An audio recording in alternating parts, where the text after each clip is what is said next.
Well, I just obviously it starts with the threat of the shot all the time, be it Ovechkin obviously or Carlson, and I just think that we've worked on it all year. I think they're just the execution's back, a little more of the focus on making the right decisions.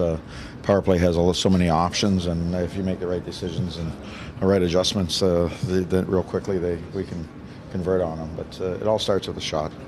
We've seen growth from Willie lately and knowing where the line is and at least taking someone with him if he's going to... Yeah, I think so. That's been a little bit of something that we've worked on, sort of still in progress. He's still a 20-year-old. It's hard to believe sometimes that he's 20 years old, but he's got a really good, before he didn't know where the line was. It was a little smudgy for him. So now he knows where the line is. He goes right up against the line sometimes, and he gets in people's faces. He's going to play a physical game. He's got a lot of enthusiasm, a big body.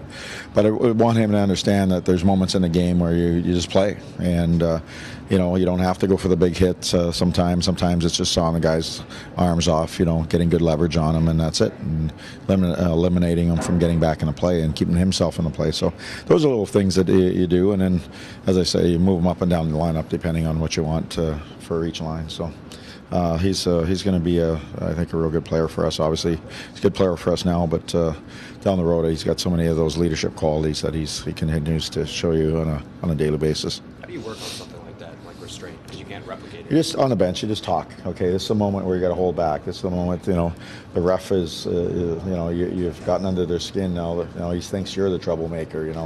Now it's the time to lay low type of thing. But when he's not, sometimes it's perceptions of a reality, and sometimes he's perceived that way, that he's getting it going. But a lot of times he's just playing hard, and people are coming after him because he plays hard. And in this league, sometimes when you play hard, the other guys don't like it. You make much about those two embellishment penalties you've gotten? Well, yeah, the one is definitely not an embellishment penalty, and I couldn't believe it. I even asked the ref. I said, what did you call that on him? It was not embellishment. The guy swooped his skates from right behind him. You go down pretty hard. It's happened to me a few times, and when I was a lot younger, and there's no embellishment there when a guy scoops your legs from underneath you. So you're going to go down hard no matter what. What have you liked about your club over the last 3 wins, and I guess coming off that Minnesota game?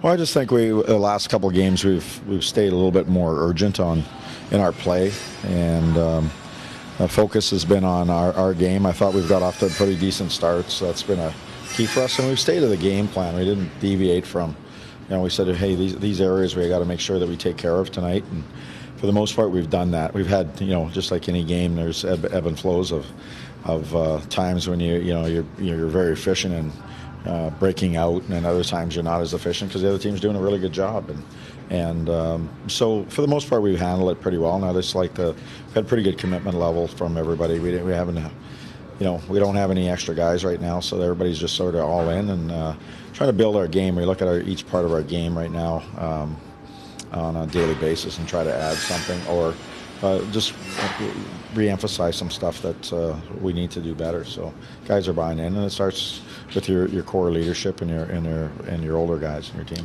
Ovechkin obviously gets the headlines, but what's it been like to see Backstrom each and every day, and what does he do so well? Well, everything. What doesn't he do well? Not a whole lot. He's one of those guys that is so under the radar. He's so efficient. He's so efficient that sometimes you wonder, he just blends in, and then he gets the puck, and then good things happen. And his hockey IQ is off the charts. He's got a very strong competitive nature, which sometimes when on the other conference you don't know how competitive he is. I see when people go after him, he just rises to the occasion. He gets better with the bigger the game. His execution level's really, really great, and his overall hockey sense in terms of on both sides of the puck is outstanding. So he's very efficient and very good, and he's quietly one of the leaders of our hockey team. That doesn't get a lot of praise and a lot of times. So I'm trying to bang the drums for him this year because I cannot believe he's not been in an All-Star game. I cannot believe that we don't talk about him as one of the best two-way players in the National Hockey League. He plays in every important situation for us, offensively and defensively. and he's almost leading the league in scoring. So, but he has never been in an All-Star game or never been mentioned in a Selke or Hart talk. So that's my speech, and I'm on our box right now. So. I think the members of that fair line have only one shot on goal total the past 2 games. What more do you want to see from them? Well, I want to see. I need a little more detail. I think there's too much swing in their game. There's not enough detail, and if you're going to be a good two-way line, which they have been all year, they need to get that detail in their game better. It's they've spent too much time defending because they've got away from some of the details that makes them a real good line. And when you don't have all 3 guys being detailed, it ruins the line. So they need to get it together, or we'll have to remix those lines. Any changes? Gleason going to play tonight? Gleason's going to go for warm-up. He's not 100%, and that'll be a sort of a warm-up decision. So we'll just see where we are and where he is. He's not 100%. He could be very close to saying, "Hey, I want in," or he could say, "You know what? I probably feel better just staying one out." So we're going to go right after warm-up, talk to him real quickly, and then we'll make a decision on that. So it'll be him or Schmidt in.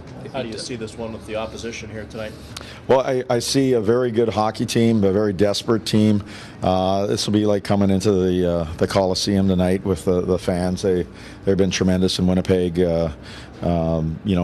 With how loud they are.